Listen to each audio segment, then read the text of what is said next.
Suprema Corte de Justicia de la Nación que proteja verdaderamente a los mexicanos. La prisión preventiva oficiosa, fíjense bien lo que voy a decir, es la peor violación legal que existe en México de los derechos humanos, porque significa, para quien me esté escuchando, que te metan a la cárcel, que te metan al bote por años, sin haberte probado que eres responsable y culpable de un delito. Eso es un abuso brutal. Hay un listado en la Constitución que dice, si te acusa un fiscal, el que sea, de ese delito, no importa si hay pruebas, no importa si eres culpable, no importa si estabas o no en el país, no importa si vas a desahogar testimonios que claramente digan que tú no tienes nada que ver, no importa, te vas a ir a refundir al bote, porque yo digo, eso es la prisión preventiva oficiosa. Hoy el presidente, dándose cuenta de la importancia del tema, le manda línea a los ministros y ministras de la Suprema Corte de Justicia de la Nación y les dice abiertamente, hay que hacer público cómo voten los ministros. Claro que sí, presidente, le tomamos la palabra. Hay que hacer público cómo voten los ministros y ministras de la Corte, pero por el sentido contrario de lo que usted malamente está diciendo, para resaltar a aquel ministro y ministra que tenga el valor de acabar con esta desgracia de abuso de derechos humanos en el país. Eso es lo que necesitamos. Vamos a ver si lo que dijeron aquí ministras y ministras cuando se les entrevistó, cuando aspiraban a ser ministros de la Corte, que iban a defender el ámbito internacional y que iban a defender los derechos humanos, lo hacen realidad hoy con su voto. Hoy con este proyecto que pone el ministro valientemente en la mesa y que en los próximos días se va a decidir en la Corte, se puede acabar con una etapa negra de abuso en materia de justicia en este país. Hacemos el llamado a todos los ministros y ministras de la Corte a que tengan valor para acabar con esta clara violación de derechos humanos que significa la prisión preventiva oficiosa. Por cierto, decirle al presidente que por favor alguien le explique lo que significa. La prisión preventiva no quiere decir que no puede existir si no existe la prisión preventiva oficiosa. Quiere decir que no te la van a dar en automático. El juez tiene un catálogo de muchas medidas cautelares, entre las que están que vaya alguien y firme, quitarle el pasaporte a la persona, arresto domiciliario, ponerle un GPS y muchas otras cosas. Y al final, si está en riesgo que la persona comparezca, si está en riesgo la víctima, un testigo o algo, si es una persona reincidente, un delito doloso, el juez puede, valorando la peligrosidad del caso, dictar prisión preventiva justificada. Sí, claro, pero por los datos del caso, no de manera automática.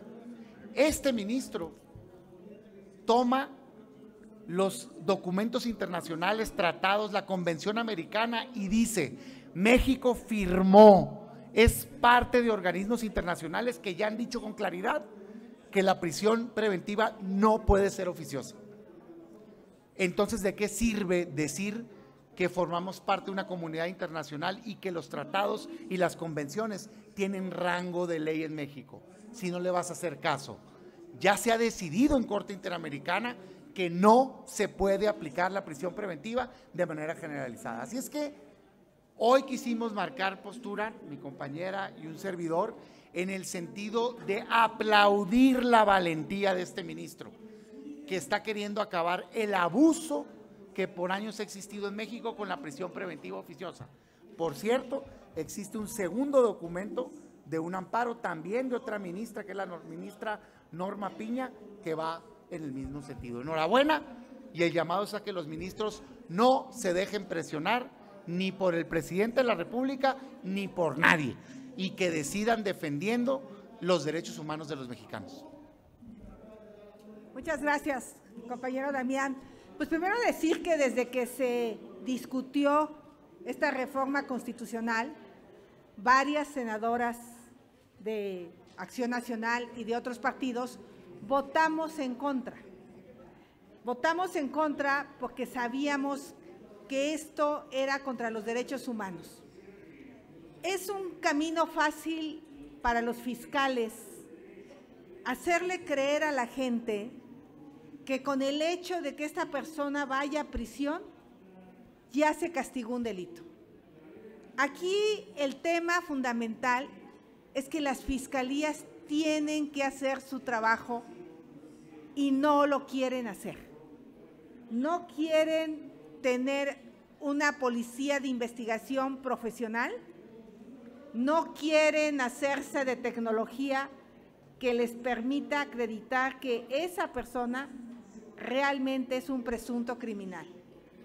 Por eso para las fiscalías y para muchos gobernadores aplaudieron el camino fácil de la prisión preventiva oficiosa, porque basta que esté en ese catálogo para que esa persona vaya a la cárcel y después ya no le dan importancia a la investigación. Y es muy probable que muchos de esos delincuentes que sí eran delincuentes salgan en libertad porque no hubo una investigación que sustentara su privación. O le sacaron por tortura la declaración y eso después se cae, o inventaron un testigo protegido por ahí que aparentemente no le salieron las cuentas porque el dinero ya se lo había gastado, entonces no hay dinero para repartirlo a distintos políticos, pero mientras tanto algunos personajes tendrían que ir a prisión. Entonces, decirle a las fiscalías que esto las va a obligar a profesionalizarse, pero que es lo justo, es lo que necesitaba el nuevo sistema penal acusatorio.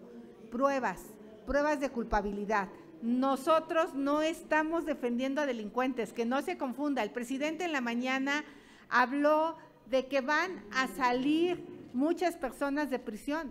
Si la fiscalía le demuestra al juez que hay elementos para que esa persona permanezca de manera justificada en prisión, no tienen por qué salir criminales a la calle.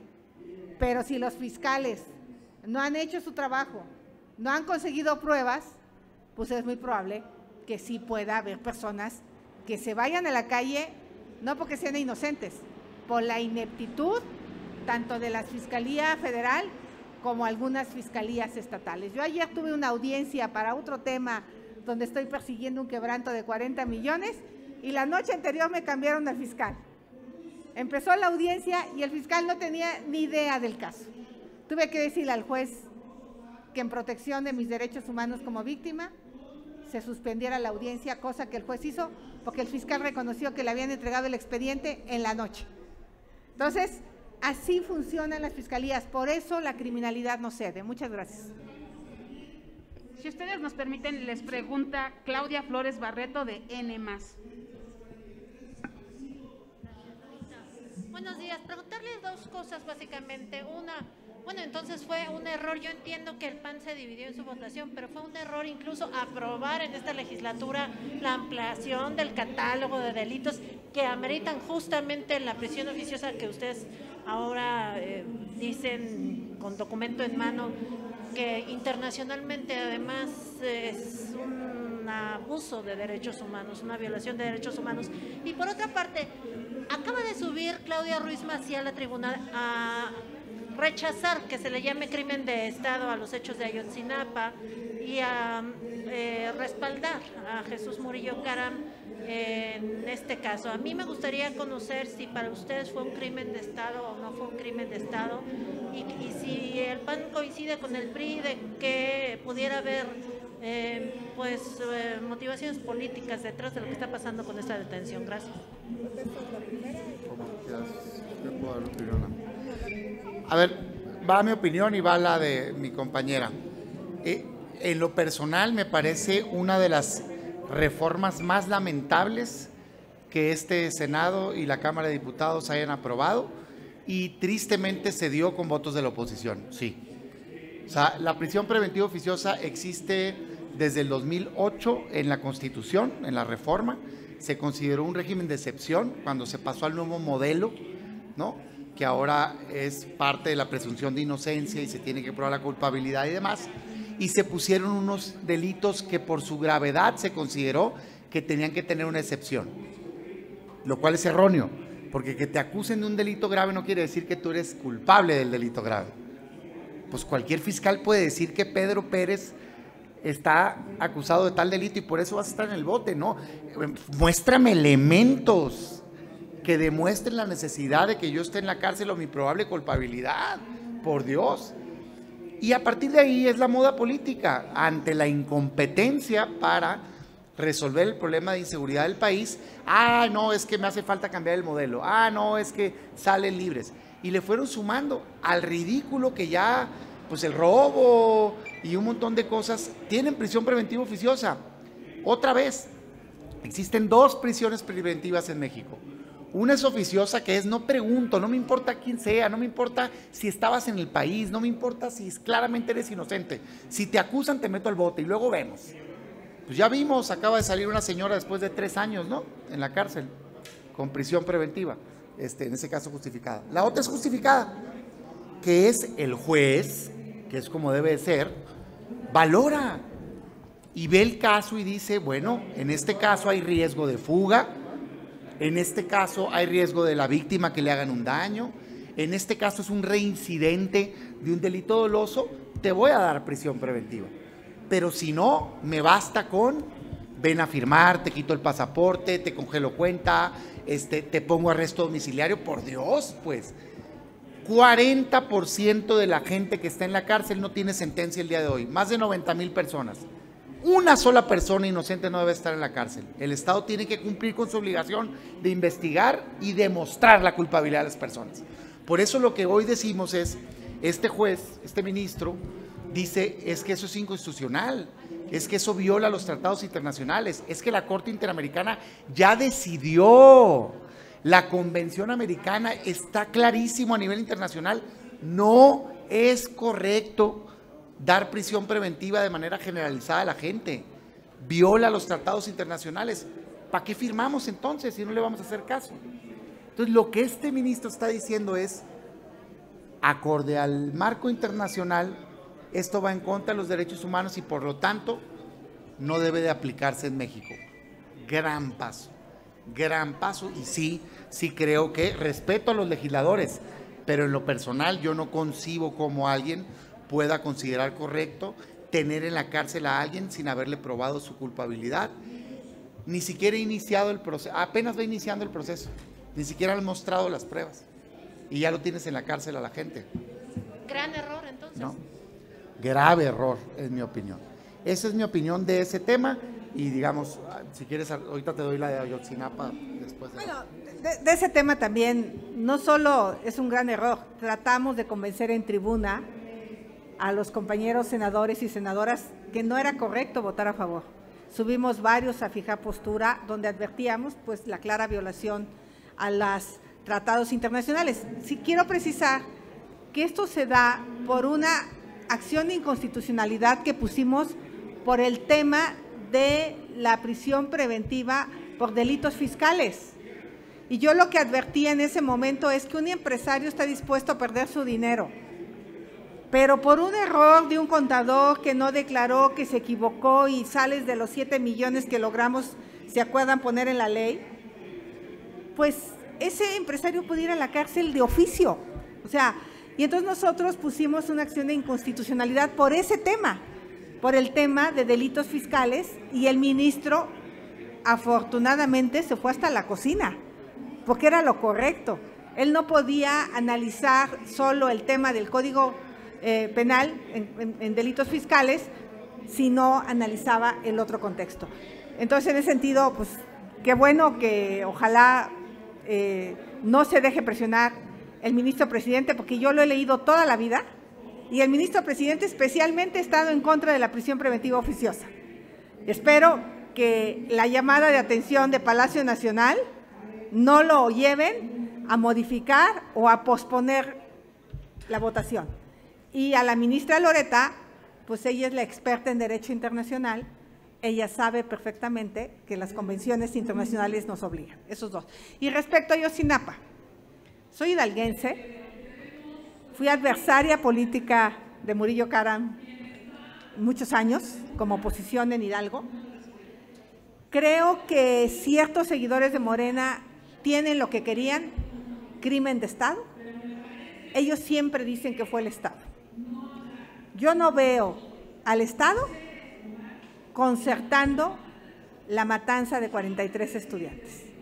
Que si hubo omisiones, es muy probable que sí. Que si no hubo pericia en las investigaciones, es probable que sí. Que no hubo rapidez, puede ser que sí.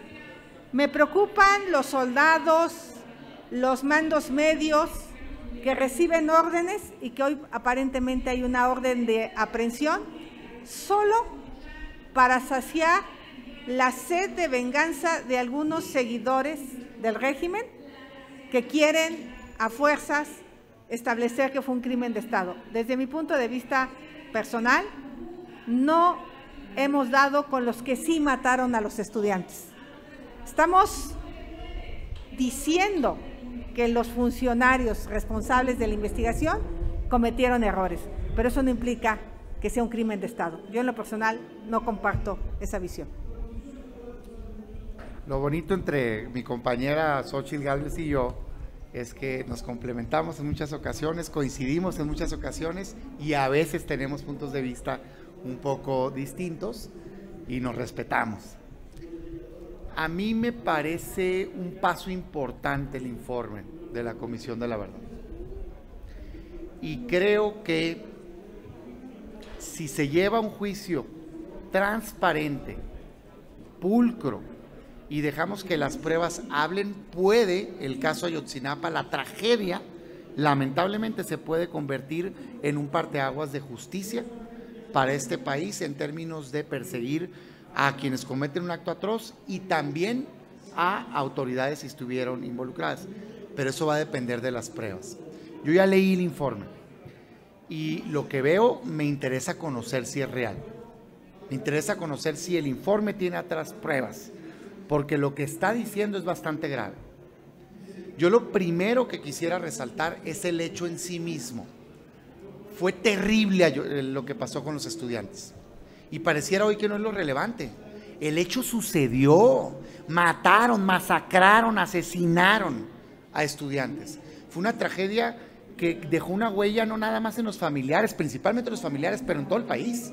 Y un ejemplo terrible de México a nivel internacional. Tiene que haber rendición de cuentas, tope donde tope.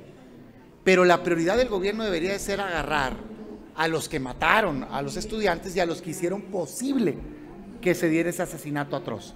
Quien participó directa e indirectamente debería haber una cacería jurídica real del Estado para poner el ejemplo de que no puede volver a suceder eso en el país, cosa que no ha pasado al día de hoy, ¿no?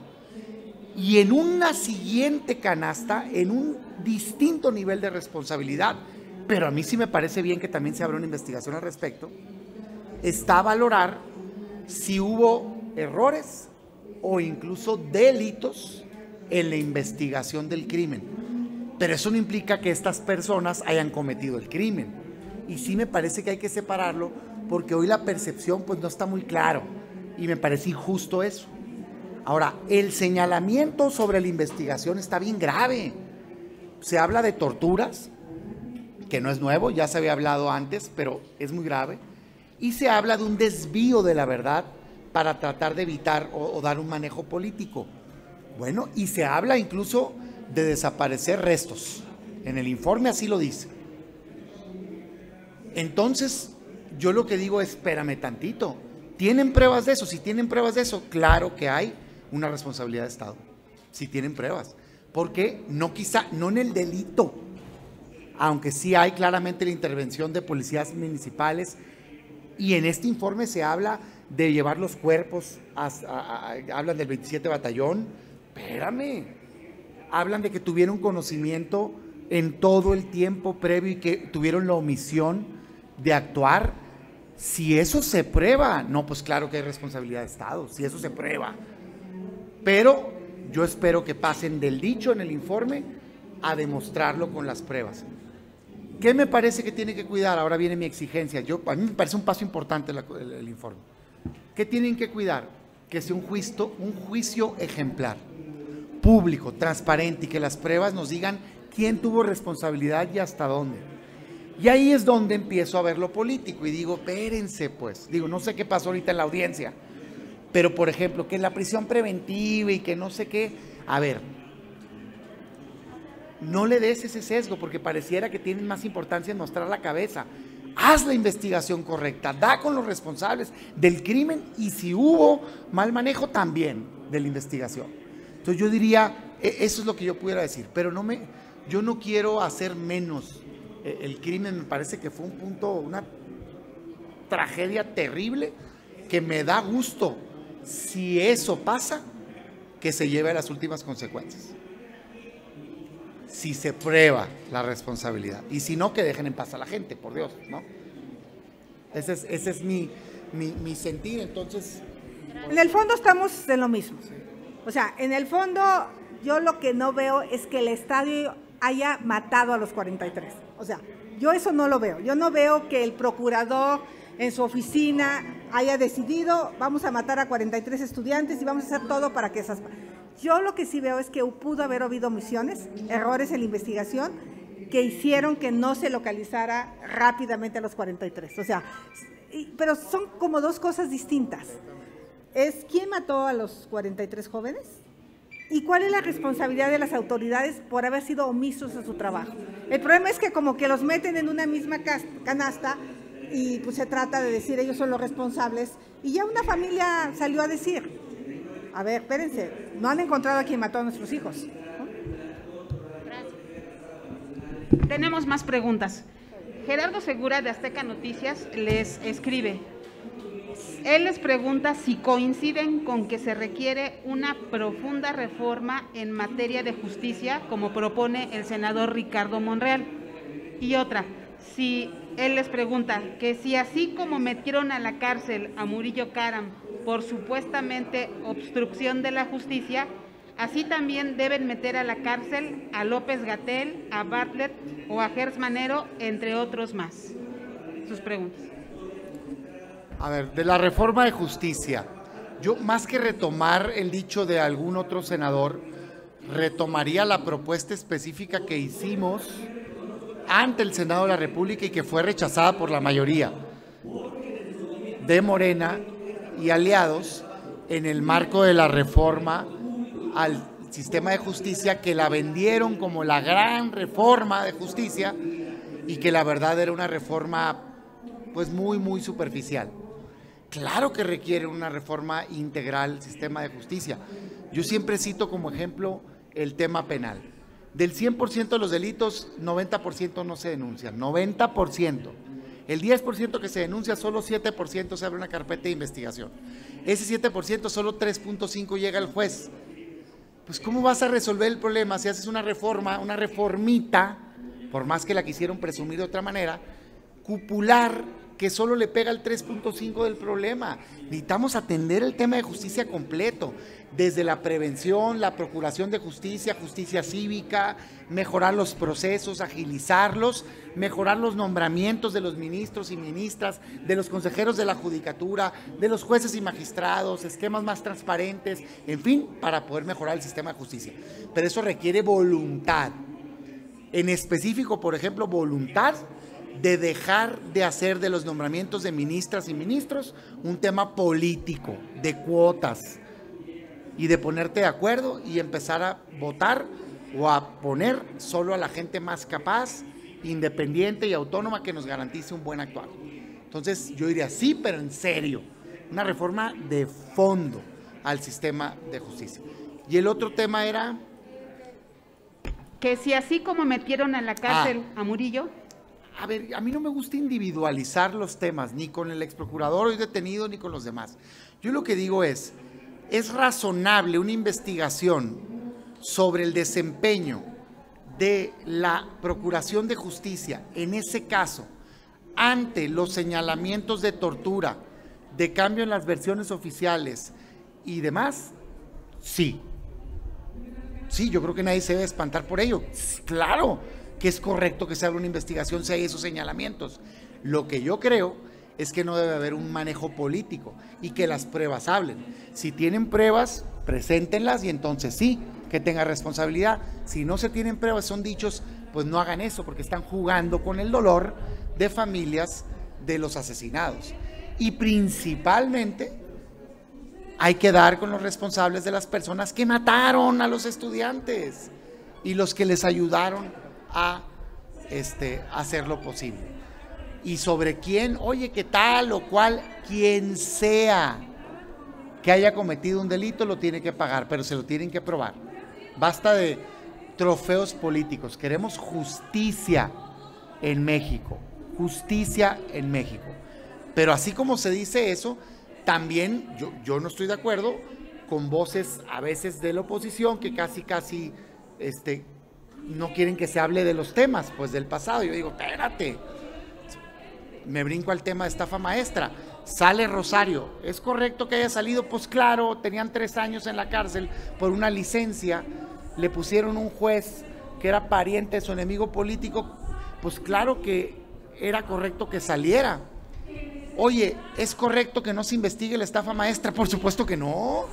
La estafa maestra existió, está documentada en la Auditoría Superior de la Federación, 8,000 millones de pesos, 11 dependencias, desvío. Se exige responsabilidad, son cosas distintas, ¿no? Y que se investigue Segalmex. El propio presidente reconoce que se invirtió el dinero en una casa de bolsa, pero está contento porque se recuperó. Y el delito premió a Ovalle al Instituto de los Municipios. Eso se llama impunidad. Finalmente les pregunta Fernando Moctezuma de CCO Noticias. Senadores, muy buenas tardes. Respecto a Ayotzinapa, respecto a la impartición de justicia, ¿hay voluntad política? Bueno, desde la bancada del PAN, ¿ven voluntad política del gobierno para que se pueda ya dar resolución al caso Ayotzinapa, o aplica aquello de que muerto el lobo se acaba el cuento y se les termina el botín político? Muchas gracias.